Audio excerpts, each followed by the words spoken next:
He's a genius if you really haven't heard.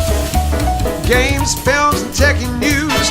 Information, not the blues. Politics and all your views. This man is just for you. He's a nerd. Genius. And a genius. And you really must tune in. He's ironic, iconic, maybe bionic. Ladies and gentlemen, introducing Nerdgenious. He's a genius.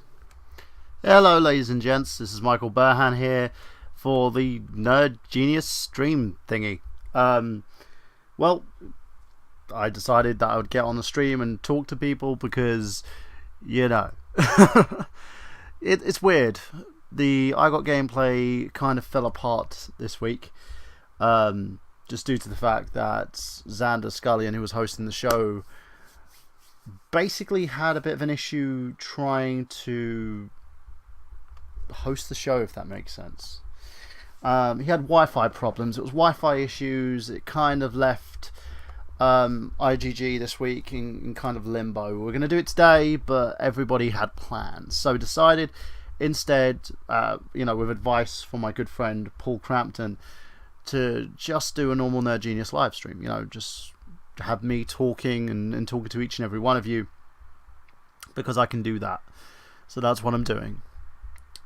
Sure that I'm basically talking, and it's a weird thing. I'm going to talk about my week and talk about exactly everything that's kind of happened to me this week. For starters, I've been going through quite a lot of a burden. As a person, I think it's good to talk to people, so I'm going to let it out there, let my feelings and emotions go out there, and let you people know what I've been doing. I've kind of had a bit of a mad week. Monday, I had a bit of a mental breakdown, so to speak. I've been trying to talk to people, random people, friends, family, etc. But it's kind of hasn't. It's a weird thing when you're suffering depression, because it's the hardest thing to talk to someone. Just people out there. It's hard, and I thought, you know what, I could try this. I can try and talk to people. It doesn't help. So, I was kind of kicking people's doors down, asking friends, asking relatives to just reassure me. I'm also starting a new chapter of my life, so I'm having anxiety attacks, if that makes sense. It's a weird thing, I know, because I don't think most people kind of know, what anxiety attacks entail. It's when you feel like, for me especially, it feels like I can't breathe, that I'm just curled up in a space and I can't move as a person, as anyone. And it's kind of weird. The reason being is because I had to tell someone close to me that I couldn't be friends with them anymore. Does that make sense? And it brought all these kind of mixed feelings. It's someone that I hold very close to me that I've been apparently very codependent on. I've kind of fallen for this person in a sense. She means the world to me, and I've started having feelings, emotions, and emotions and feelings are kind of, the last time I kind of felt this way was probably for the mother of my children, for my ex-wife, so to speak, before things like that diluted. Top it off, this is also the same month that my father died. He passed on the 28th of February 2013. He died basically in hospital of a brain aneurysm. He something burst, so to speak. He's diabetic. He was having loads of problems. He was kind of one of these guys who wasn't very appreciative of what he had. He had us kids. He had his wife, my mother. But he wasn't very appreciative of it. He wanted more out of life, and he kind of saw us as a way of taking away what he was. But he loved his grandkids. He loved my kids to pieces. I miss him. Not gonna lie. It's been his birthday was on February the 1st, I believe. I thought it was the 2nd. It's actually the 1st. Mum proved it. And it's been like 3 years since he passed. It's hard, and I found it very hard to deal with.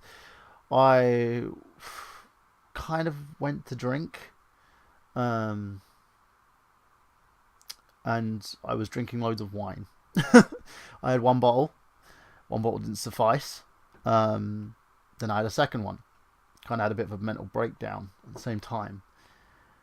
And I haven't drunk for, I would say, 8 months.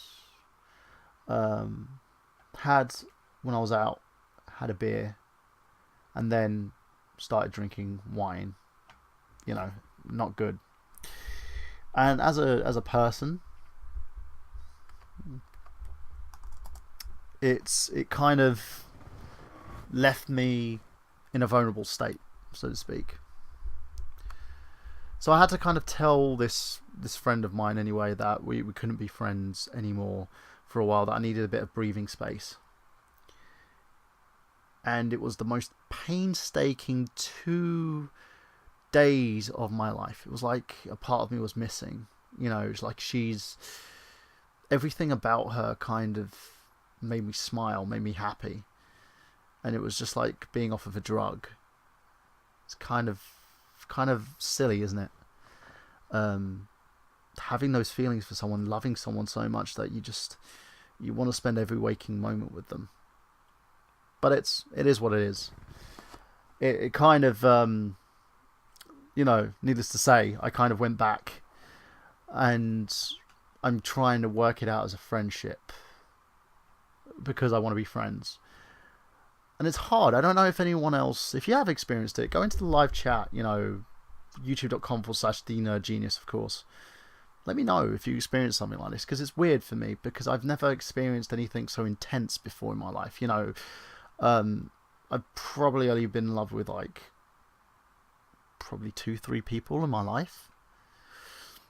The last time it was so intense, it kind of became a situation where all she tended to do was, my ex, for instance, wanted to make my life miserable because she felt that I was doing other things, other people.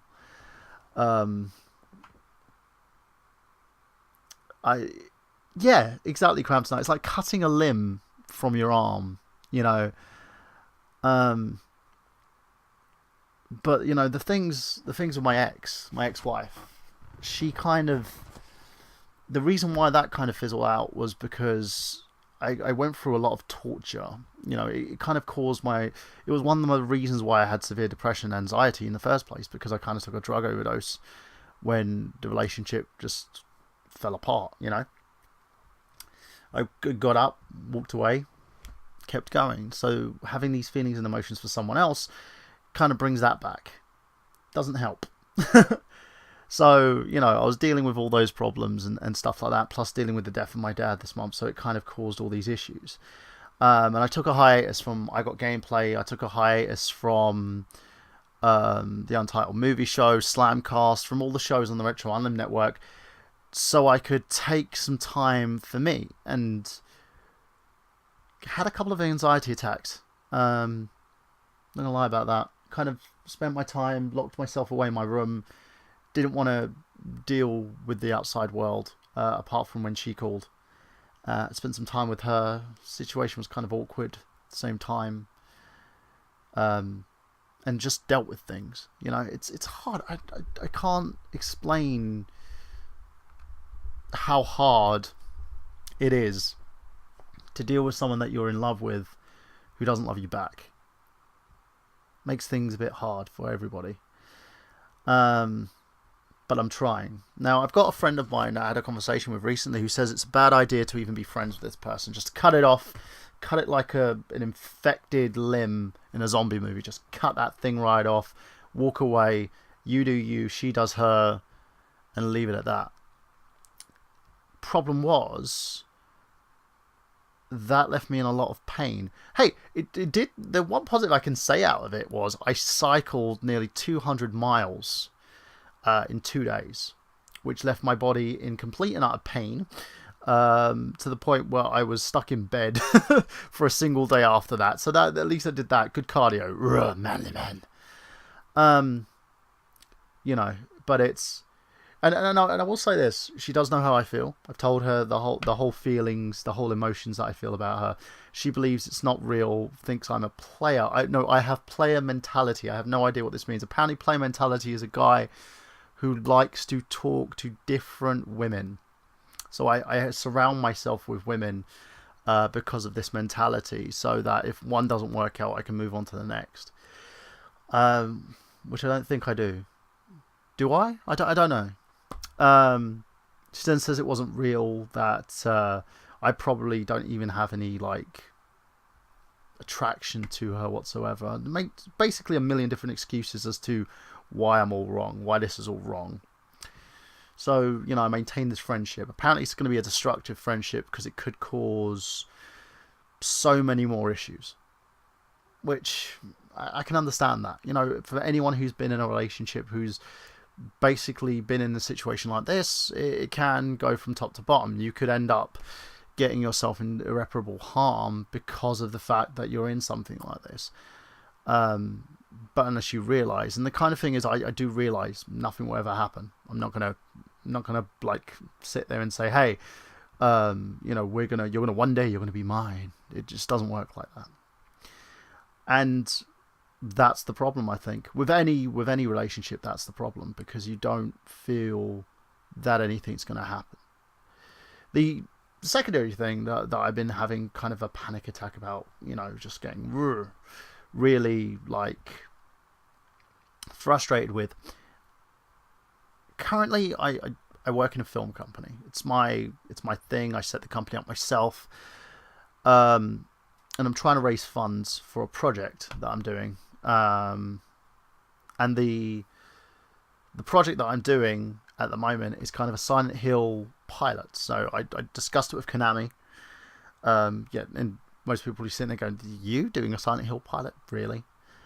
I got a lot of flack from people from the community and stuff who were saying that I was lying. The issues I had with people trolling me and having to go at my at the channel itself because of it, and it caused stress. To stress that caused arguments. It caused a lot of things, and I'll tell you something. It was horrendous. So, I decided that I wanted to fund this. I put a team together, great people who've managed to put this project together, and we've got all the planning stages done.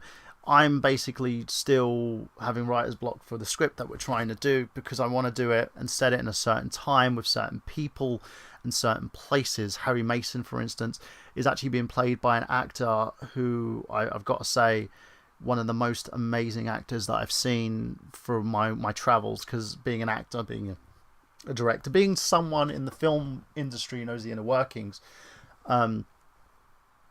you see so many people, you pass so many people by. Some actors look like they haven't even trained a day in their life and look terrible. Others can look amazing.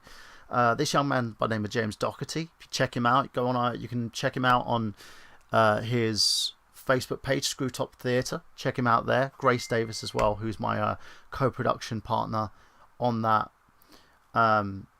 She's with him on that as well. Great actress. I filmed a short film with her called What We Are. I'm currently making I'm editing the director's cut for that. So it's, getting it done is one thing or another, and trying to produce kind of helps. I've been also doing some other stuff. So I've got a film for Cannes 2015. I was going to have this film out by. Now it's not going to happen. It's going to be 2016 due to the fact that the scheduling conflict with this movie. It's called, the movie itself, Glass Mirrors. The script, I've got it in 2 stages. I've got to do rewrites on that. We haven't started casting yet, so it makes things a bit more difficult. So I'm on that, and I'm writing the Silent Hill script, finishing that off, getting all that produced, and doing everything. And the thing is, I'm not complaining because people do want to help me with this. And that's the thing. People do want to help me with this project. People want to help me with the Silent Hill thing. People want to help me produce stuff. The problem is, especially with actors, people are pay for play now. Doesn't matter how good you are. And it kind of upsets me in terms of the industry. Pay for play pisses me off, because I remember the days of an actor used to grind their craft, right? Used to sit there and used to produce, used to show by the body of work, show what you can do. And I don't think people want to do that anymore. They want to sit there and go, well, I haven't got I can't keep my water on. I can't keep my electricity on. And that's the thing. I'm riddled in debt. I can't keep my internet on. I've got an £8 internet bill that I haven't paid yet. And I'm probably not going to pay until I actually get some funds secured. I've got, a landlord threatening me with eviction. I still produce. I still make content. I still go out there and I act for free. And you know why? I love it. Being on the theatre, being on stage, being able to play a character shows how amazing you can be. It shows how great of an actor you are. And I got a compliment from someone quite recently, a friend of mine who I worked with on a movie, who said I'm an amazing character actor. I needed to hear that. I really did. Because of the kind of the month I was having from January over to February. It was tricky. Emotionally it was tricky because I was trying to figure me out, figure out what the hell was going on inside my head, because my head is a very difficult place to be in. And I know we've all go through these problems. It's kind of one of the reasons why Cramp Tonight here basically got me to do the stream today. Because he said just get on there and talk. So that's what I'm doing. I'm talking to you about stuff that I'm kind of insecure about at the moment, that I'm kind of having anxiety issues about, and just telling you guys the truth. And I'm going through some stuff and I'm trying to figure it out in my head. We're in a society at the moment where everybody thinks that you need to contribute. If you don't contribute to society in general, then you're not part of the solution, you're part of the problem. Kind of makes things a bit insecure in a sense. In terms of us individually as people, I think it kind of takes, it gets people in that whole mindset of fuck my dreams, fuck doing anything that I want to do myself, let's get a job and just stay in that 9 to 5 for the rest of my life and be miserable. It doesn't work that way. Being miserable is not going to help you.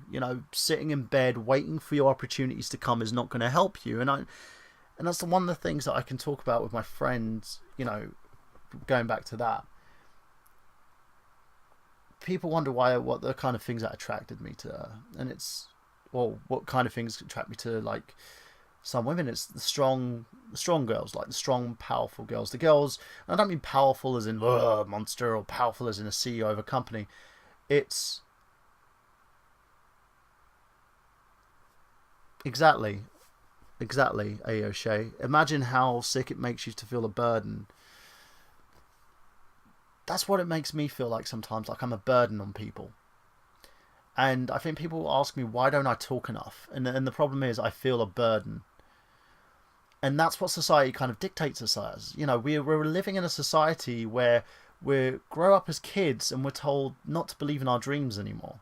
We get those dreams taken away from us because that's not real or that's not feasible. How does that work? Why isn't it real or feasible? Why can't you be who you want to be or do what you want to do? No, the rules don't state that, because you're not a real person. You're not what society deems acceptable. And that's kind of the thing that I don't understand. I never did. Growing up as a kid, I was always told by my dad to get a 9 to 5 job and be like a big man, had the big boy pants on and get a business and mature as an adult. I don't understand that. I kind of rebelled. Yeah, like Frozen said, let it go. I like that. And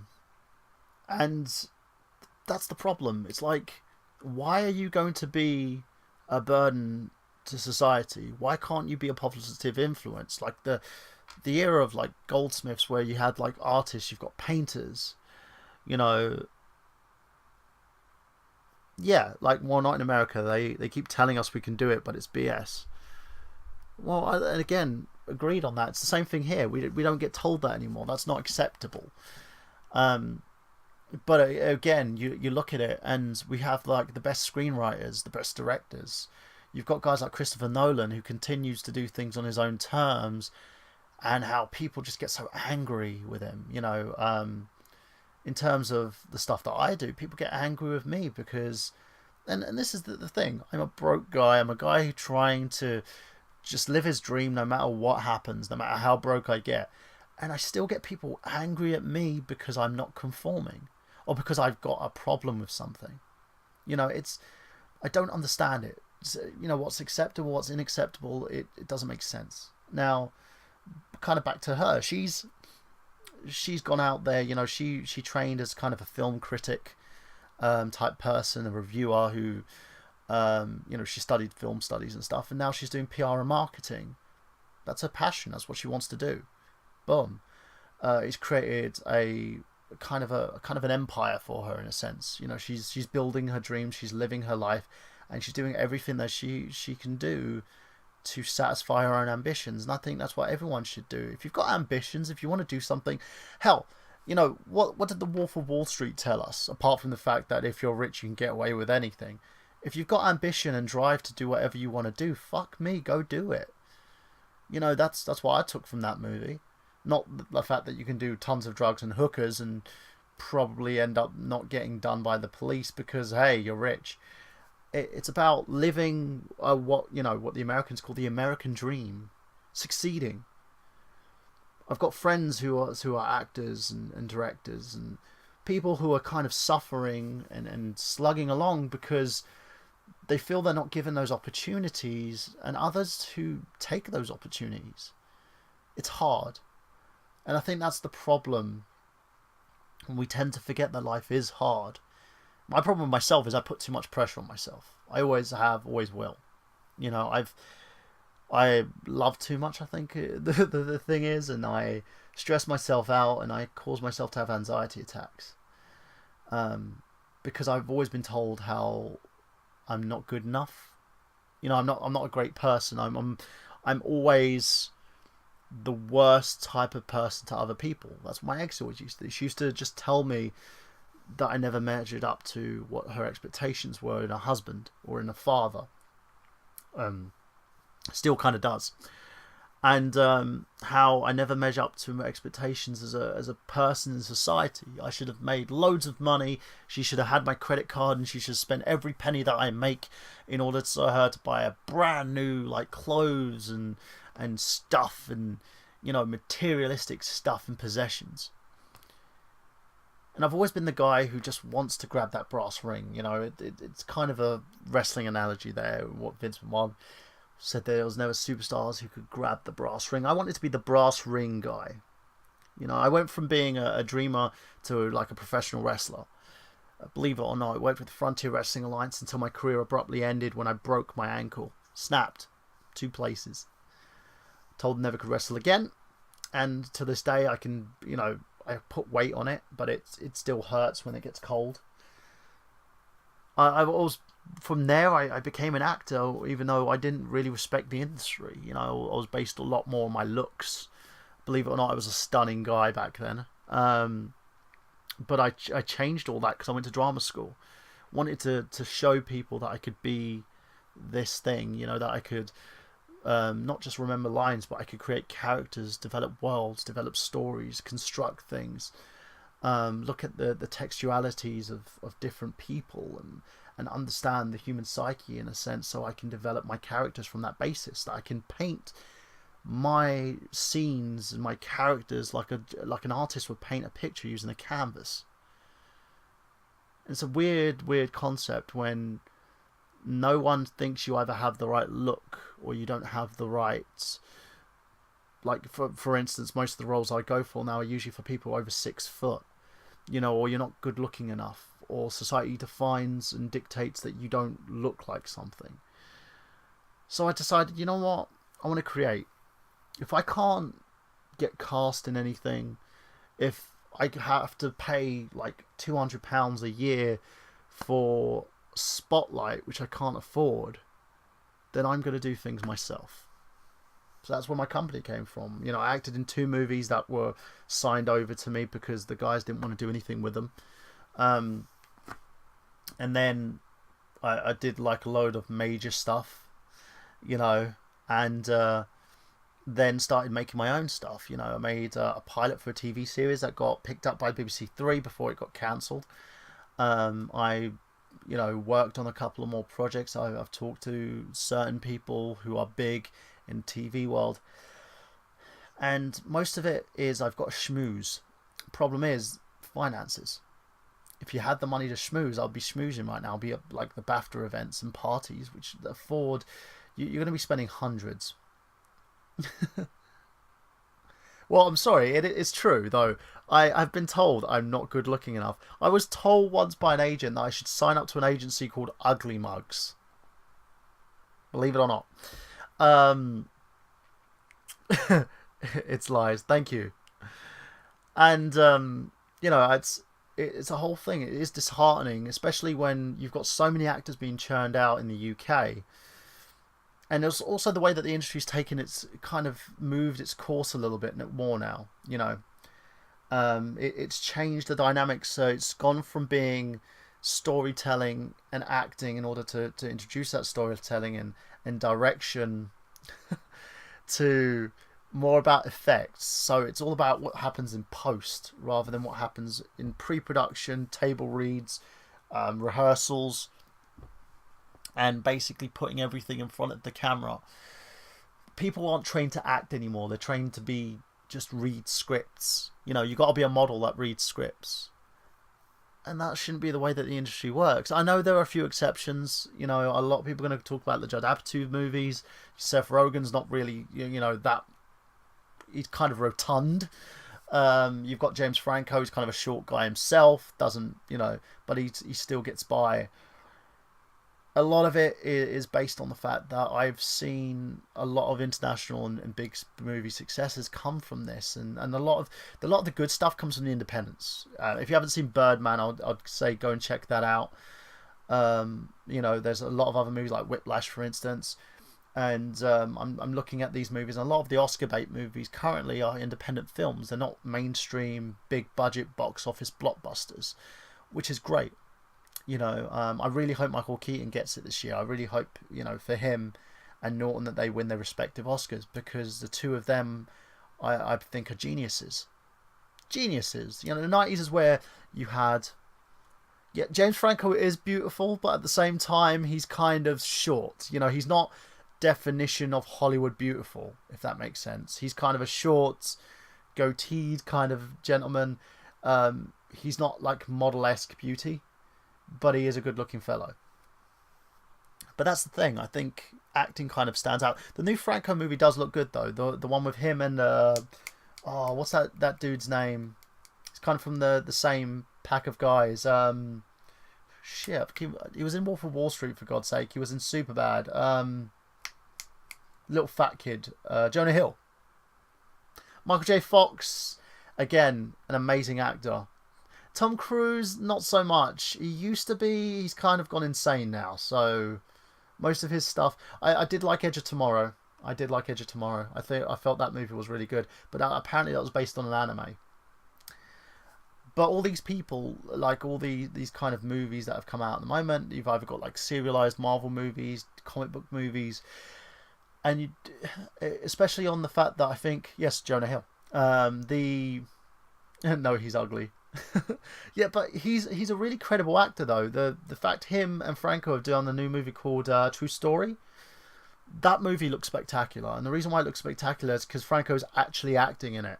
Franco is capable of being a great actor. Hill as well is being a great actor. Sorry, just did my nails. I can't type. Oh, you women and your nails. But you look at that and you kind of look at the direction that the independents go, and it makes me want to be an independent actor for life. But truthfully, these movies don't pay the bills. The ones that pay the bills are the big budget ones. You know, that's why you see like independent actors move over to big budget movies or move to TV shows so they can keep the lights on. And it's kind of a shame because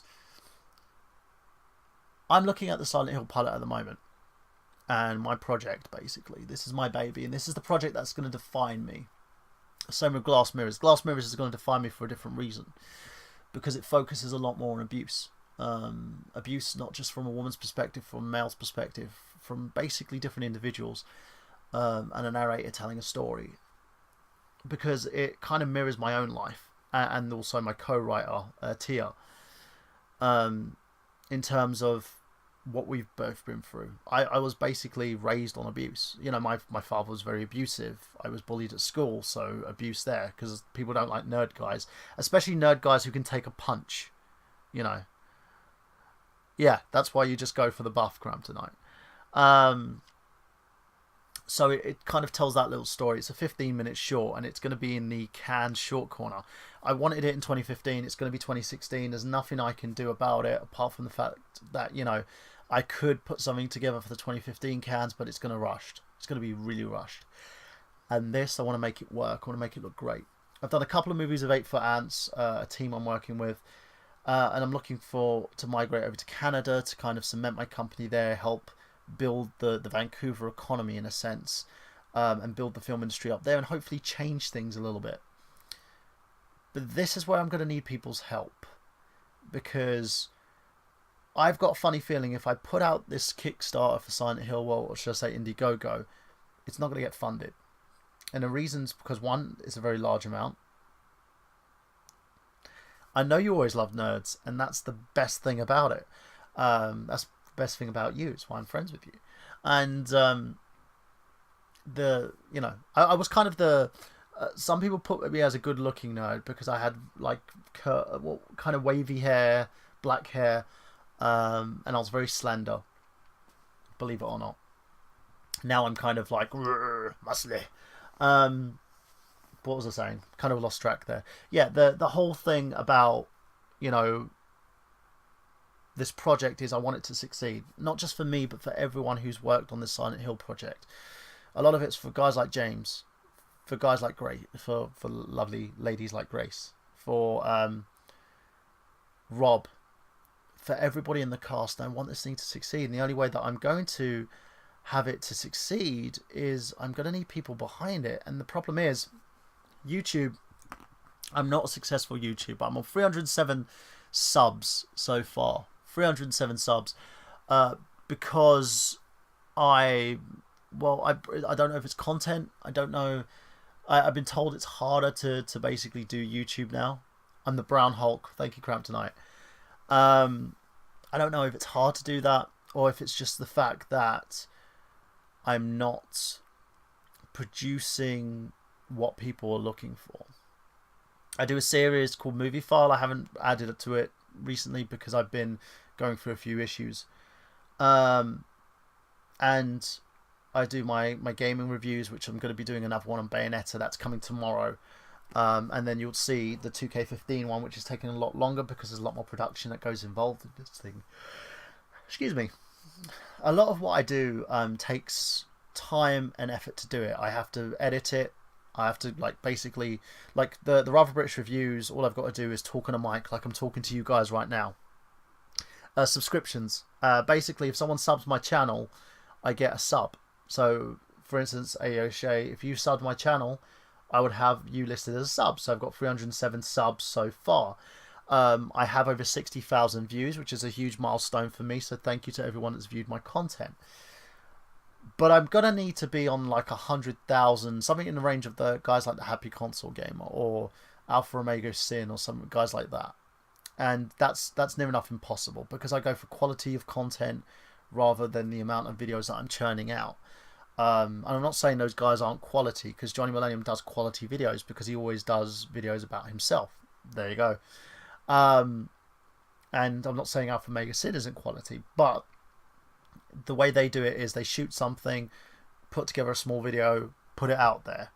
And, you know, it's the time frame, like from what Johnny used to do in terms of his Happy Console Gamer videos to what he does now, this is his side project. In order to dedicate yourself and get your subscribers up, this can't be a side project. YouTube can't be a side project. And I can't do that at the moment. I do like conventions. I go to Master Burhan. Thank you. And I can't go to like all these conventions if I'm just doing videos. And I can't do videos where I'm just basically, it'll take me away from doing this film production stuff and editing. It takes time. A lot of what happens here takes time. So the time and the effort, in order for me to produce a Silent Hill pilot, I'm going to need a team of people. There's going to be me, who's a series director, of course. I'm going to need an editor. I'm going to need sound guys. I'm going to need a writing department. I'm going to need actors. I'm refusing to act in it myself, and the reason being is I don't do vanity projects, and I don't want it to be a vanity project. This is the project I pitched doesn't include me. I don't fit any of the characters in Silent Hill. That's fact. So also, by the way, for those people out there who get iffy about it, Fungo is on the project. Fungo is one of our writers. He's a guy who's helping us with the concept. So, you know, if you're getting pissy about it, that's your thing. That's not mine. He is very apt about what he says. He's very active in the Silent Hill community. Yes, you know, he was part of Twin Perfect when they did the real Silent Hill retrospective, but I feel that was done to complement Silent Hill, you know. If you can get me all those people, O'Shea, I will love you for life. I will marry you tomorrow. I mean it. You know, I'll get you a ring and I will marry you tomorrow. If you can get me all these people to help me with my project, I will marry you tomorrow. But in order to get all that as well, it takes money. And also, in order to basically boost the economy in Vancouver, where I'm going to shoot it, it's going to take money. So it needs to happen. And I don't, you know, no offense to the guys who are doing Silent Hill Prelude, which is another Silent Hill. They say it's a Silent Hill prequel, but it's not. It's based after Silent Hill 2 and 3, so it should be a kind of an end to it, because it's got James Sunderland in it and it's got Heather Mason. So doy, okay? And it's non-canon. Exactly. That's exactly it. So that's the thing that's kind of delaying this. So I'm going to do something rather weird, which is I'm going to do what old filmmakers used to do before me, which is I'm going to go out there and I'm going to do a thing called door to door, which means I'm going to go to people's premises, people's homes, and I'm going to pitch this project to them and see if they can exchange that for money. Seems out of the box, but it's something that I can do. I got my permit to do it from the local police here in London. They give these permits called peddlers permits, where you can go from door to door to door and you can pitch things to people and they will give you the funds. And part of the pitch is I'm going to sell t-shirts that represent our certain shows, like I got gameplay, Slamcast, etc. Promote the Retro Island Network, promote Enigma Entertainment, and basically offer people to contribute by either buying a t-shirt or by using any spare change they have lying around to kind of donate to the projects themselves. I'm going to start up the Kickstarter as well, see how it goes. If the Indiegogo gets funded, great. If it doesn't, oh well. There's still going to be, you know. Hey, you know what? I'll marry you tomorrow. That's fine. I'll do it. I don't mind. It means I can have a hot wife on my arm. That's fine by me. You don't mind being the hot wife, do you? Because that's fine. Look at me and my nerd flirting. So there's that. So I know I get a lot of people coming at me saying, well, why don't you just work for the money and then go from there? It's not going to work like that. Any time I've tried doing the 9-to-5 thing, and any time I take away from my projects, from filming, from filmmaking, it ends up becoming a constant circle. And a lot of people have seen this. If you've ever worked in your life, you see this, where your job precedes everything. No, you don't want to be the hot wife. Okay, fair enough. It's fine. Then, you know, it's... How's this dynamic going to work? Because, you know, you've got to be the arm candy. Or am I going to be the arm candy? Which one of us is going to be the arm candy? Just let me know. Then as I said, the thing is, when people say to you, well, you've got to do this or you've got to do that, it doesn't work. There's a circle, a vicious circle that goes down, because you're earning minimum wage, you're not earning enough. Oh, you don't mind? Cool. Okay, that's a date then. We'll get it. Should we go to Vegas? I think we should go to Vegas. Do you think we should go to Vegas? Leave your comments at the bottom, peeps. I think we should go to Vegas. Nerd stupid. Yeah, I am nerd stupid. I agree with you. I agree. I am nerd stupid on that one. Okay, so it looks like I've got wedding plans. So that's gonna happen. We're gonna elope in Vegas. We need to go. You know what? We could. Yeah. I think we need an Elvis minister though. He's got to be like, not fat Elvis. I think he needs to be skinny Elvis. So yeah, this is. It will take a lot of time, a lot of effort, and some cash to do. Now, from what Konami has said to me, I can do is, once the project's off the ground, I can take it to them and I can give them the pilot. They will then approve it, and then I can shop it to networks. The return in this, talking money with people, would be big. If it gets picked up by a network and then it gets syndicated, we last to 100 episodes, we could literally get a production that could run for, like, say, thousands. Elvis Rabbi, yes. Happy Hanukkah. Shalom. Do I have to convert? Do I have to convert to Judaism, or can I stay agnostic? Basically, it's a production that could cost thousands, but would make millions. And it would also bring back interest to the Silent Hill franchise. And I think that's the big thing here. People don't understand. I'm a gamer first. I love gaming. I'm a gamer who happens to be very good at something in the acting realm, the film and TV realm. Oh, cool. I don't have to convert. That's great. As long as I don't have to convert, because if I don't have to convert, then I'm cool. Crab Tonight, you haven't said anything in ages, dude. Where are you? Where are you, Crab Tonight? I miss you. You're like the beating part of my heart. But hey, I'm having fun with you, Aoshay. Us talking, dynamics working. How you doing? Now, talking about that. No. Oh, I am having fun. No, I would love to. Oh, Cramp Tonight's pooing. Thanks for letting us know, Cramp Tonight. Oi! Exactly. I love it. Shalom. So yeah, we're basically, like, the Silent Hill thing is a big thing for me, It's a big thing. It's a big thing in terms of project. And I'm going to put out the plan. I'm going to pitch this to people, and I'm going to need a lot of help. So for each and every one of you out there, for you lovely people who want to help me, who want to basically push this project, then I'm going to need you. And I'm going to need you to help me make this project a reality. And I did ask, but now I know, Cramp Tonight, and I'm now just picturing you having a poop. So thanks for that. So focusing on that, the Silent Hill thing.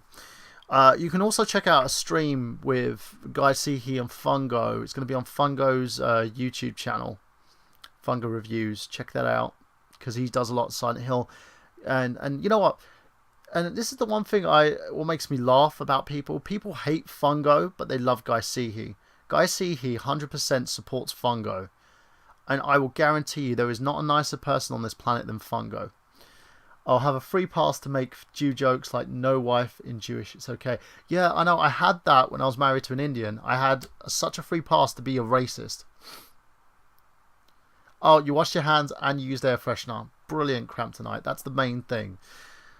Now, as I said, it's a passion. This is a passion project of mine. It's one thing that I want to get off the ground, and I hope it works. And hopefully you lovely people understand that and you'll help me through it. Who knows? Moving on from that, what else should I talk about? The 4 letters I think are the most dangerous letters in the alphabet are L, O, V, and E. Love. That's the most dangerous letters in the alphabet, because the moment you say I love you to someone, you open up your heart and you just like it grinds you down in a sense. Which I've said it to my friends, I say it to my family, everybody out there. You know, I want to give a big shout out to my one of my best friends in the world, Rob Man, who's going through a rough time as of late. And Rob, I love you. If you're listening to my stream tonight, I hope you understand that you are like my brother from another mother, you know? And I do love you to pieces. I love you like Mrs. to pieces. You are an awesome, awesome dude. And I know you're going through a rough time at the moment. Don't let anything get you down. You are one of the most awesome people or awesome persons I've ever met. You, your lovely wife Tam, your kids, you are great. You know, just don't give up. And love is evil. Yes, it is. Spelt backwards is evil. But it is. It's like you open up your heart to someone and they can basically crush you like an insect with it. Because the moment you say that, it basically lets down all your inhibitions. All the walls that you had up, everything that you had up to kind of secure yourself, you let those down, and that it leaves out you bare and open to that person. To one, they can either accept you for who you are and love you for who you are, or treat you like you're flawed. And I think that's why I've been treated a lot of times. I've had people say to me that I'm flawed, you know, that I'm not the right person for them, I think is the word. And it's a shame. You know, I can tell you all, like, it's been, I think, 3 weeks now since I've seen my little ones. 3 weeks. And it's all because of, you know, my ex, who started to use our kids as pawns in her fun little game of life. Started just getting, like, she dropped them with me one day for my birthday and then disappeared for a week. No, love isn't evil, I know. She disappeared for a week. And I've been trying to contact her and get a hold of her for the kids' sake. And she wouldn't pick up, talked to social services, I talked to loads of different people. Yeah, maybe I was meant to be with someone else, I agree. Maybe I was. I don't know. Yeah. The little ones basically are back with their mother now, because I kicked up a bit of a stink fit. I kicked up a bit of a fuss for them. And she tried to use them again and say, hey, you know, I'm going to go to hospital this week. I need you to look after the kids, which was a blatant lie, because she was going apparently for an iron transfusion. I never knew you could get an iron transfusion. Is this real? Is this a reality? I've never seen it. Checked on the NHS websites. Never heard of an iron transfusion. And I refused. And I refused because of the amount of disrespect I was getting and the fact that I was looking after my kids full time, and yet I was not considered the full-time parent. And in order for me to be one, I'd have to go to court and sue her, or she would have to do something very, very damaging to one of my kids in order for me to get a looking. So, yeah, exactly. So I had to kind of say no and say, I'm not helping you anymore. If you want me to basically help you, then I'm taking that part-time role. That's my role. And I'm not doing it because I hate my children. I love my kids. It's financially... Exactly. Unless she physically harms any of them, there is no way that social services will let me have my children as a full-time parent. That's the fact. And, you know, I was like, I have to be the part-time parent. If there's nothing, you know, I can't be that guy. Yes, she is making up random medical procedures. Apparently, she's getting an iron transfusion. This is what she was telling me. I laughed. I laughed hilariously. And, so she's stopped talking to me. I've kind of blocked her on my iPhone. iPhone has a great little function on it where you can block people. It's amazing. So we stopped talking.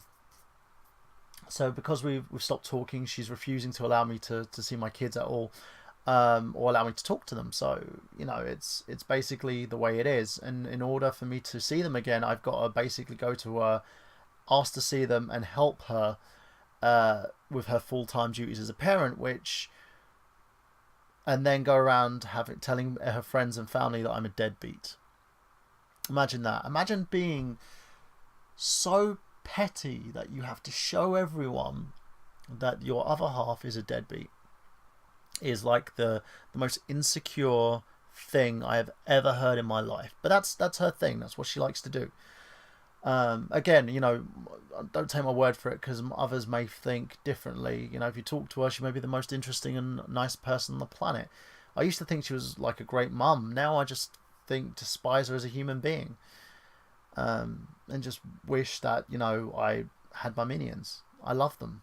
I love my kids. I love them to pieces. My sons, my daughters, they mean the world to me. And if you're listening to this, guys, I love you. And understand that I'm not here to kind of bash anyone, or this is kind of my stream to let off a bit of steam, if that makes sense. It's kind of my thing. I went to the Resident Evil Revelations thing 2 weeks ago as well. That was fun. I had fun like that. That was kind of awesome. I'm seeing I've got one person watching the stream right now, so people have been logging out the stream who've been listening in. It's a shame. So I'm talking to myself. But yeah, I want to talk a little bit about my gaming roots. Where did I get my gaming roots from? As a gamer, my roots came from like the retro phase. I used to basically play the Super Nintendo. I've got a Nintendo Entertainment System. I'm a PlayStation fan. Got a Sega Genesis. Oh, by the way, guys, if you want to leave your questions here in the chat box, please do. I'd love to hear what your questions would be. But I've basically. Oh, it's you. Hello. But yeah, the whole. You're the one person who's listening into the stream right now. Awesome. I've been kind of a retro guy my whole life. Playing retro games, playing like Mammy arcades, everything. I love retro consoles. I'm a fan of it, so to speak. You've got the Happy Console Gamer who talks about it a lot. It's one of the things that attracted me to Johnny's channel in a sense. Because he talks. Hi. He talks. It is I. Hello, Ayoshe. Hello, Cram tonight. I don't know why it says that only one person is watching the stream right now. Oh, thanks. Hey, you're gorgeous. You both are. I love you both. But yeah, when I was listening to when I watched Johnny's stuff, him and Rob, one reason what attracted me to their channel a lot was because of the fact that those two guys could basically talk to you about nostalgia. Every moment that they had in gaming was kind of the same moments that I had. I love playing my games. My first console was a Nintendo Entertainment System, an NES, which was a console that had its roots in the early 80s. It basically revived the gaming industry from being an oversaturated piece of shit. I remember the days of the Sinclair ZX Spectrum that taught you how to program your own games, but because I was such a lazy little fuck, I just didn't use it, It kind of made that whole Bedrooms to Billions thing so interesting. And by the way, if you haven't checked that out, check that out on Netflix, Bedrooms to Billions. I became a fan of those guys. My first console was bought for me by my dad. Me and my dad used to play on the ColecoVision. For those, John Gamester would know what that console is. This is console of choice. It's my console of choice as well. Mr. Gamester, you still owe me a Gamester 81 video game. You still haven't told me when that's coming out, the next batch, so I can order one. It's one of my favourite consoles. I played Donkey Kong on it, Dr. Pepper, Mr. Do. I used to love games like that. It was great games for me. So yeah, leave your questions there, guys, in the Skype chat for me, or in the YouTube chat, and tell me what questions you want to ask me, because I'd love to hear them. So where was I? Yeah, so that was one of my favorite consoles. My dad bought my first console, which was the Nintendo Entertainment System, when I had Super Mario and Duck Hunt. I know another way, bedrooms to billions. I bet you do. And that sounds so dirty. I'm proud of you. I'm so proud of the fact that you actually said that. That's really dirty. So yeah, bedrooms to billions, which is it's a documentary about the ZX Spectrum and how that led to kind of the British programming industry. Not bedrooms to billions in that version, but if that is what you mean. If that isn't, I've just got a really dirty mind. So yeah, so my first was NES, Donkey Kong, Mario, Super Mario Brothers, and Duck Hunt. I love that. See what you've done? I've lost my train of thought because you've made that dirty joke. It's awesome. By the way, I have a dirty mind. For those of you out there, most people describe me, and I can tell you how they describe Michael Burhan, as being a guy who's got a dirty mind but a good heart. Literally, that's my thing. If you say anything, I can turn it into a dirty joke. And apparently I have the most perverse and creepy voice when I do this. Yeah, baby. Yeah, you take off those clothes. Yeah, I'll get you those bedrooms to billions. Yeah. Do you want to play with my Nintendo Entertainment System? I'll let you touch my light gun. Oh, yeah. You want to play Duck Hunt? Because I'll make you hunt those ducks. Or do you want to play some Punch-Out? Yeah, I'll be your little Mac. So as you can tell, that's kind of creepy. Is that creepy? Did that sound creepy? Did that sound really creepy? Do you want me to do more? Do a little bit more? Because that kind of sounded creepy. Look. Oh yeah. I'm a fan of Lawn Boys post 1975. I'll have some of his sexy biscuits. I do too. I just can't say anything because I'm a woman. It doesn't matter. If you've got a dirty mind, you can have a dirty mind. That's kind of sexist in its own right, isn't it? Like someone say, oh, you can't have a dirty mind because you're a woman. Come on. But it's stuff like that. It's like, look, I can do an Elvis limerick with my dirty mind. Baby, let me be your loving teddy bear. Put a chain around my neck and lead me anywhere. So let me be your teddy bear. See what I mean? Yeah, sounds like Duck Hunt. Exactly. No, it's funny, not creepy. Okay. So, but do you know what I mean? It's like I've been told that creeps people out when I do that, So I can't do sex talk. If I do sex talk, it sounds like that. It sounds like, you bite that ear, you dirty bitch, and people get really freaked out. But that's my dirty mind, I'll probably actually say what my favorite thing at the moment, like sexually, about a person is their eyes. Don't know what it is. The eyes are kind of like the windows to the soul, but it's the most beautiful, the most attractive thing that I see, like on someone that on a partner, so to speak. It's the most sexiest thing that I can see. Secondary is like the body, of course. Like she has to have a lovely ass, a nice figure. I'm not kind of too into slender girls, like size 0 and all that crap. That's not me. It's, girl has to have hips, of course. It's good. I'd start laughing. I bet you would. I could talk like that to you, and hopefully you just like crack up with laughter. I'll be like, oh yeah, baby, have you heard of what a Betamax is? Because you can play my tape any day. So what the fuck, me too. There you go. Because it's it's sexy. I think the the whole thing about being in kind of that relationship with a person is you've got to find, there's certain things that you find sexy. I know a lot of people find my accent sexy. I think you're fucking crazy, but thank you to anyone who finds my accent. Stop being too much like me, you weirdo.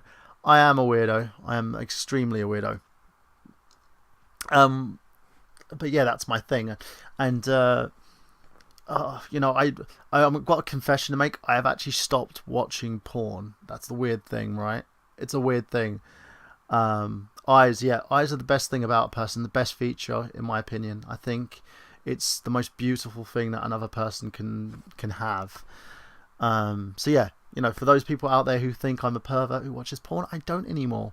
My thing before used to be lesbian porn, so check out Marc Dorcel, the French stuff, really good stuff. But I stopped watching it. It's kind of doesn't entice me as much as it used to. He makes the porn now. I don't make porn. I don't make porn, Cramptonite. That's not my thing. I don't make porn movies. But I can, you know, apparently when I do sex talk, it sounds really weird and creepy. So like that. Oh, Cramptonite. I love it when you take a poo.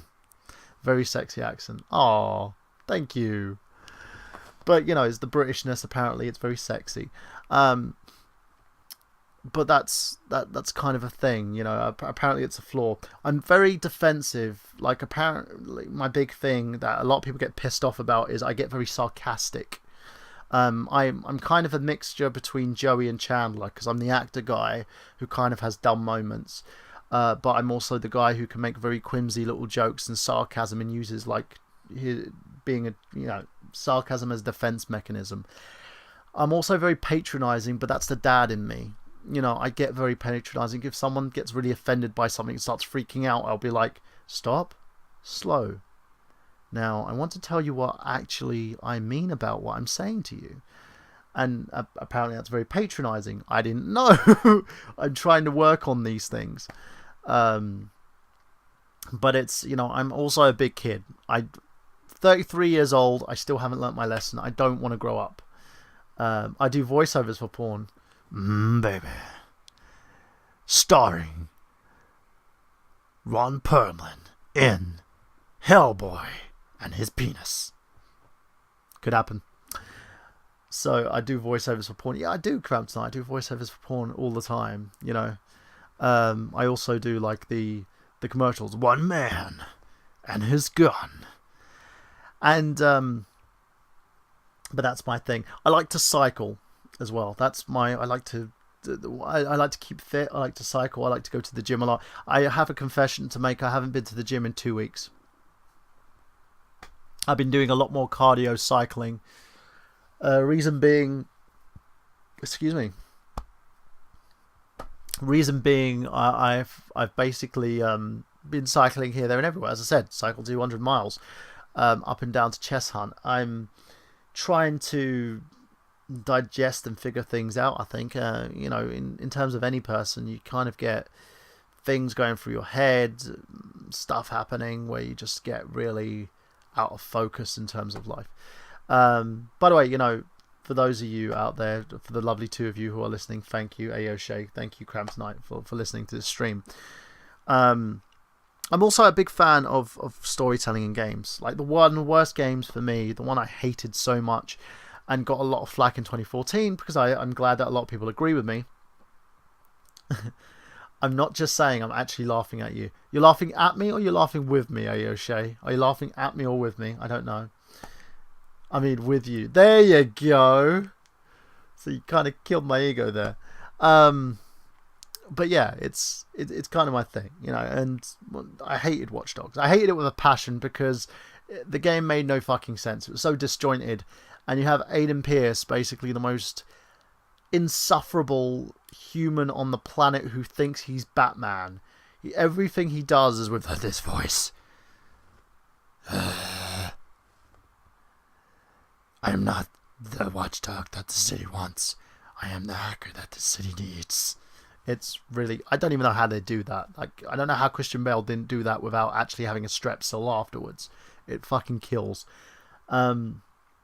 I'm just trying to figure out what else about me people don't know. Oh, I do Arnie impressions. One of my favourite. Giant douche. Yeah, I agree. I am a giant douche. One of my favourite things to do is an Arnie impression. So every time, as a kid, I used to do loads of Arnie impressions, and for some reason, it stuck. So every time I get annoyed, for some reason, I start doing Arnie impressions. Like, get down now. I was actually, when I was experimenting with my Mexican voice for a part I was playing, for some reason, when I said, God damn it started to sound like Arnie, and people just started cracking up. Like, get down! Get to the chopper now! It is not a tumor! Put that cookie down, now! Oh, meant Adam Pearce. Yeah, he is, but that's the thing, they made him into a giant douche. He could have been a very well-written character, but he wasn't. Aiden Pearce was one of the worst characters you could ever write into a video game, and a lot of it was because of the fact that Ubisoft paid no attention to building the character or building the game. It was just like, main focus is the hacker mechanic, and how long can the hacker mechanic be the main focus before you get sick and tired of it? And the fact that they shat all over the Wii U version as well, which doesn't help. It's literally, the Wii U version is them wiping their ass with the game like it's toilet paper. Doesn't help at all. I'm a big comic book nerd as well. I'm a huge comic book fan. I love my Marvel and DC comics. Problem is, I feel that they're getting a bit oversaturated now because they're trying to make more movie properties, and it's taking the focus away from the comic books, like the whole two worlds merging to become Secret Wars. I'm also a big pro wrestling fan. I used to be a pro wrestler myself, as I told you guys. And my name was Frankie Capone. There was two of us. I was the Frankie Capone in the UK. There was a Frankie Capone in the United States. Dude stole it from me. Saw me once performing with that name, and he started using it. Meh. In the wrestling, everything's stolen. So that's one of the big things. I'm also a very big fan of Bill Murray. Huge fan of Bill Murray. He's, to me, the epitome of one of the best comedians out there. It is one of the best kind of comedy actors out there. If you've ever seen, if I can name you my top 5 Bill Murray movies, I can name them in succession. This is no certain order. The movies that you should watch that are 5 Bill Murray movies. Groundhog Day. You writing this down? I hope you're writing it down. Groundhog Day, which is number 1. Number 2, Ghostbusters. Number 3, Ghostbusters 2, of course. Number 4 is a amazing movie called Caddyshack. Number 5 is Scrooged. There you go. So those are the Bill Murray movies that you should watch. There's probably a hell of a lot more as well. He's so polarizing. And, he's one of those actors out there who kind of remade himself, like with Wes Anderson movies that he was in. GB. What does GB mean? Ghostbusters. Oh, I get it now. Ghostbusters.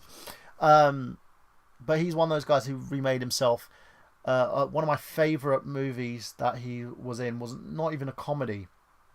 It was a movie called Lost in Translation, which I love Scrooge. I love that movie too, with Scarlett Johansson. The film actually has a very angled shot of her butt at the beginning of the movie, but that's not the amazing thing. The movie itself has a great story about a man who's lost. He's like an aged actor. He's kind of unhappy about his life. Stripes is good. 2 Cramped Night. That is a good movie, and it's the one that he originally did with Harold Ramis because they collaborated together a lot in terms of movies. It's a good movie, but it's not in my top 5. It is in my top 10. But he does so many great movies. I've never seen him in a role that I didn't like. He's never been in a movie that I thought, oh, that was shit. He's always done, even when he was in the first Charlie's Angels movie, he was great. Now, a lot of people wonder why I get offended by the fact that this new Ghostbusters movie is getting made. A lot of it is because of 2 reasons, really. One, it's not a Ghostbusters movie. because you don't have Dan Aykroyd or Howard Ramis writing this movie. Okay? Paul Feig, to me, is an idiot. Right? Yes, he's made Bridesmaid. Yes, he does all these like female comedies. Great. You know, I'm glad that he's great in that genre. But Ghostbusters needs at least one of the original characters. If Aykroyd had any association with this movie, I wouldn't be complaining. If Aykroyd was kind of like the lead figure that leads this team of girls, I wouldn't be complaining. The fact that he went out of his way and said, I don't want any of the original cast members in this movie as their characters, pisses me off. You know what? I don't care if he's a douche. I swear, if I met Bill Murray, I would mark the fuck out. And I would basically sit there down by him and ask him 21,000 questions. He'll probably call me a fucking idiot, but I would mark the fuck out. It's like Bruce Campbell. Bruce Campbell is supposed to be a real douchebag in real life, but I would still like mark the fuck out with Bruce Campbell. Apparently a friend of mine met him, didn't like him one bit because he was being a dick to him. Shout out there to Chris Dace in the Dace Man show, by the way. So, but yeah, it's one of, I don't know. It's like I met Peter O'Toole once. I was doing a film with him called Venus. I had one scene. He was so fucking drunk out of his head, and exactly. But he was so drunk out of his head, and it was just basically just being a complete nutcase, but it was enjoyable. And I'm glad to meet him. But yeah, the Ghostbusters thing, it's not a Ghostbusters movie because it doesn't have Dan Aykroyd writing it. It doesn't have Harold Ramis writing it. I can go with the fact that Ivan Reitman is not directing it. I'm fine, you know. Exactly. People think I'm a giant douche at times, and it's the way people come across, I suppose. And you know, I don't mind the fact that Ivan Reitman's not directing it. Dan Aykroyd's not writing it. He had a script prepared. They're shoving that script out of the way. Ramis is dead, of course. You know, rest in peace. He's not in the movie no more, so that's fine. You know, the guy who played Winston's not going to be in it. He's refusing to be in it as well, and Bill Murray's refusing to be in it as Dr. Peter Venkman. My issue is, I think Feig is kind of being deluded under his own thing, thinking I can remake Ghostbusters in any way, shape, or form, not have it meet the continuity of the original. But it's like making a Teenage Mutant Ninja Turtles film without the Turtles. Then it wouldn't be Teenage Mutant Ninja Turtles. Because he feels like he wants to reboot it. You know, Feig says he wants to make his own variation for it. But I don't get it. I don't get this. You know, I don't get why Sony is allowing this guy and giving this guy the keys to the castle, per se, because they think that he's going to make it into a moneymaker, because I just don't see it. Again, these are funny women. I get that. But Ghostbusters has its charm despite the comedy. It's not just the comedy. The comedy's organic. These guys that were in Ghostbusters weren't comedians. They were actors. With the exception of Murray and Aykroyd, of course. But Ramis is an actor. The dude who played Winston, I've forgotten what his name is. If you guys can put a name in the comments. But these guys weren't comedians. They were actors. And they don't just specialise in comedy. You know, Murray himself is a serious actor. Royal Tenenbaums as well, another great film of his. You know, I did a Bill Murray fortnight basically on my channel for Movie File. Yeah, and that's the thing. I'm going to probably still watch it, but I'm not going to watch it in the cinema. I'll probably watch it when it hits DVD or Blu-ray, because I'm not a fan of the whole concept of naming a film that has no association with the previous film.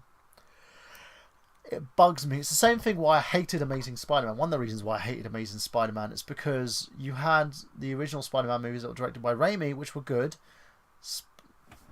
Ernie Hudson, thank you. The original Spider-Man movie, which had like Tobey Maguire, I think it was, and directed by Sam Raimi. 3 was terrible. Well, I liked that movie. I felt it was good. It wasn't amazing, but it was a good movie. So it was one of those that you can necessarily think you didn't like it, but you can't say you hate it. But it did what it said in the tin, and I think the fact, the whole factoid when it comes to these types of movies is when you take away all the substance from that movie, which is what they've done with Ghostbusters, it removes everything about the movie. And then, like with The Amazing Spider-Man, retelling an origin story after the fucking origin already happened doesn't make sense. Yes, I know your other nail isn't done yet, but it's good. You're typing very well. I'm very appreciative. I'll rematch it. But the problem with the Amazing Spider-Man movie is I hated them because they were rushed. It had a great director with Mark Webb, who is a great director in his own right. He did Little Miss Sunshine. He did that movie. Great director. Again, just they didn't get what they wanted out of that franchise. So they're thinking of booting Garfield, booting that to one side, and having Marvel take the keys to the castle back. And the problem is, if Sony were patient with it, I think it would have turned out well. And I think that's the same thing with the Ghostbusters movie. They're not being patient with this movie, and the reason they're not being patient is because they want to print money. And that's not how the movie business should work. It should be about more storytelling, getting your characters, telling your stories, and getting people to talk about what they've seen. Engage your audience, for God's sake. Where the fuck happened to the whole audience being the people that you want to direct this movie to? If I create a movie, I want it to be visually stimulating, but not just for the effects and post. I want it to be stimulating for the actors that acted in it, and the direction, and the grading, the colouring, the cinematography, the editing. That comes later. But first you want what's in front of you to have substance. Where the fuck did that go? It just bugs me. But yeah, this is my thing. So what I'm going to do is I'm going to use this video as kind of a way to let you guys know what's on my channel. I have a series called Movie File, and I do movie reviews. I sit down and I review movies of my choice. I talk movies. I brought the series back roughly. I'm going to find it and I'm going to destroy it. I don't know how yet, possibly with dynamite. What are you going to find and destroy, Cramp, tonight? Ernie Hudson? Or do you mean Little Miss Sunshine? What was I saying? Yeah. Laughing out loud, okay. The Movie File series, I talk about movies and what's so great and what's bad about these certain movies. And I'll take you through it. It's kind of like the Nostalgia Critic, but not, because it's just me in front of a camera telling the story about the movie and talking about why I like it or why I hate it. The Rather British Review series, I talk about gaming. So it's me in front of a microphone, voice only, talking about games I love and I didn't like, and just giving a game a basic review. And I think a lot of that's been lost. I was watching a video recently from Angry Joe, and oh god, guy gave me a headache. He was doing the best and worst controversies of 2014. The shark that ate your friend. Okay, I understand that. Are you just basically reenacting the plotline to Jaws? Because that just sounds like it. And, oh, no, you're not. I know that Bill Murray movie. It's a Wes Anderson film. I'm trying to think what it's called. Steve Zissou, something with Steve Zissou. I should know this because I reviewed the movie, and you probably watched it. Life in Aquatic with Steve Zissou. There you go. The Life in Aquatic Times of Steve Zissou. It's a good movie. It's got Owen Wilson in it as well as his son. Who, I'm not going to do any spoilers about that movie. But again, very good movie. Very great direction.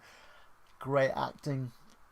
Murray himself, I think, is flawless in terms of his acting ability. Yes,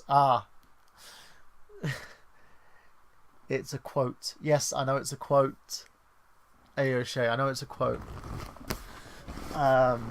He's quoting that movie because I watched that movie. It's awesome. And what was I saying on that? Because I was going in a bit of a tangent. But yeah, I do movie reviews. I do gaming reviews. I also go to conventions and stuff and interview people. And I had the kind of the fortunate I was quite fortunate to interview some great people. So I've got an interview reel. I have tried going outside the box and doing like public interviews, going on the streets and doing street interviews. Yeah, that is a great movie. I agree with you, Cramp Tonight. It's fantastic, fucking fantastic. And that's kind of my thing. You know, it's who I am. It's kind of what I do. And I can't believe I've actually stood here talking on my own for nearly 2.5 hours here. You know, nearly 3 hours. I know, it was kind of a light bulb. It was like, I'm also a fan of comedy, by the way. I've done stand-up before. And I tried to get on stage and do some stand-up because I thought, well, it's the same as improv. It's not. You've got to really have a joke and a punchline and learn to deliver that joke to your audience so they understand it. I tried. I had someone tell me that they were offended by me and they were going to punch me in the face because I was so shit. And then had an old lady sit there and go, "You were good to me. I thought you were really good." And then tap me on the shoulder. It's like someone looking at you going, "That was okay." It was terrible. It was one of the worst experiences in my life. Do I want to get back on the stage and do it again? Yes, definitely. Like Jim Carrey before me. By the way, great movie to watch. There's a couple of great movies that Jim Carrey's done recently. Excuse me. Kind of tired. It's nearly 3 a.m. over here. One of them is Yes Man. It's a funny movie. The other one is a movie called I Love You, Philip Morris. It's fun. And it's basically he's playing a gay guy who ends up going to prison because he swindled people out of their money. Oh, she was sweet and ever. That's true. You're very sweet, Ayosha. You're very sweet. There's a different side of you I'm seeing today. And Cramp Tonight, this is a different side of seeing you as well. Because you kind of coaxed me into this live stream today. Everyone fucks up. No, I agree. Everyone does. Everyone does fuck up. I think that should be the rule of thumb here for everything. Everyone fucks up. But saying that to say, you know, 2015, I made a pledge that 2015 is going to be my year. I'm trying very hard for it to be my year, and I'm kind of over anxious about everything that I'm doing. You know, as I said, I'm having my anxiety panic attacks, trying to figure out if I can do this or not, if I can raise this money, because I really want this to be a success. Fuck ups for everyone, exactly, Cramp Tonight. I really want Silent Hill to be a success. I really want my career to be a success. I really want IGG to be a success. And currently, like, it's been 2015 and I've missed 2 episodes of I Got Gameplay.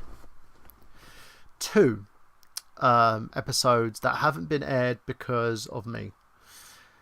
And I kind of feel like I'm fucking up left, right, and centre. It's weird.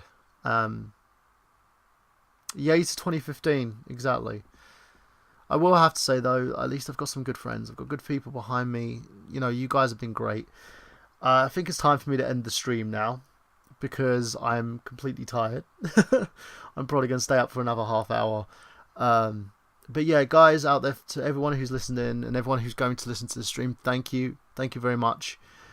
Just listen to me bullshit and just say what's on my mind, because that's the main thing. Don't think anything's going to come of it, but you know, maybe I'll do another one of these soon. So, ladies and gentlemen, I'm Michael Burhan for AO Shea for Cramp Tonight here. For each and every one of you who's going through what I'm going through, I hope you listen to this, and I hope it gives you purpose. So, this is me saying you can do anything that you want to do with your life. And also, just for I Got Gameplay for the show that we've missed, this is Michael Burhan saying that I've got gameplay. Have you?